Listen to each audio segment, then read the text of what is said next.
Indiana Jones está de volta para mais uma aventura. E para falar sobre esse personagem icônico do cinema, eu conversei com ninguém menos que o próprio Harrison Ford.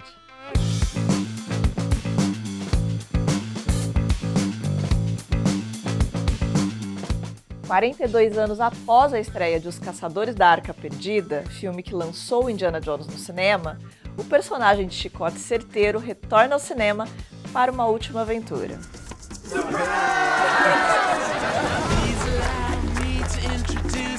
I'm retiring.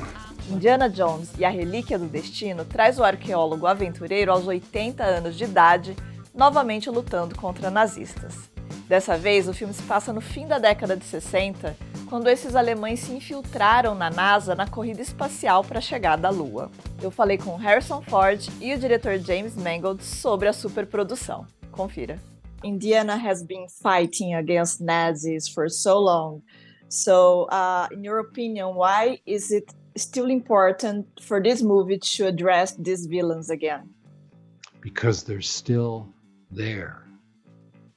Because, truthfully, it is historically accurate that rocket scientists from the Nazi era came to the United States and to Russia and built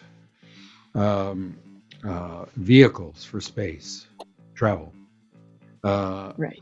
rockets. But they're still Nazis, and I think we're in a world now in 1969 where men are on the moon. It's shades of gray. There's rock and roll. There's a youth revolution just around the corner. There's a civil rights revolution in play. It's not the old black and white world that we first met Indiana Jones in. But we need to remember that there are still Nazis out there. Nazis, Nazism, that horror, that human horror, is still in the world in many different shapes. Also, I think it's worth saying, I always felt that Indiana Jones, to me, he's an academic. He's a scientist. And so he lives in a world of facts.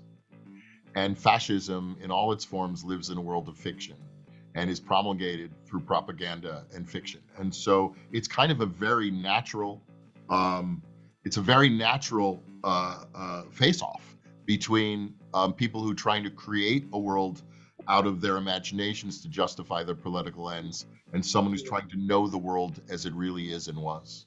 James Spielberg says that he loved the movie. So how did you feel hearing that? Well, I got to feel it in person. I mean, I didn't read about it. I got to feel it in person, and it felt great. And it's kind of a huge relief because the pressure. It's kind of hard for the human mind to conceive of the pressure of the money that the studio spends or the audience, but it's very easy for me to conceive of the pressure of Harrison or Steven or George or Kathy Kennedy. These are all people I know who I admire, who have put their trust in me. And so that's the kind of real pressure I feel because it's based on human relationships. Mr. Ford again. You are a real-life adventurous person. So how do you balance this side of you, this passion, and the aging process? How do you do that? You don't balance. You try and do as much as you can. One predominates, at one moment, and the other takes over unexpectedly at another moment. Indiana Jones is aware of his age. You can see it. He can see it. Anybody can see it. But it's not just a detriment. It's not just a new condition for him. It's a phase of life. Everybody goes through. And it has its own emotional context. And I wanted to dip into that area as well. I wanted to see a character face the poor choices he's made in life, as well as the grand ones, the good choices he's made. But but to introduce new characters, new aspects of his nature, complete the character, as it were. And that was my ambition. E esse foi o Em Cartaz. A gente se vê na semana que vem com mais dicas do cinema e do streaming.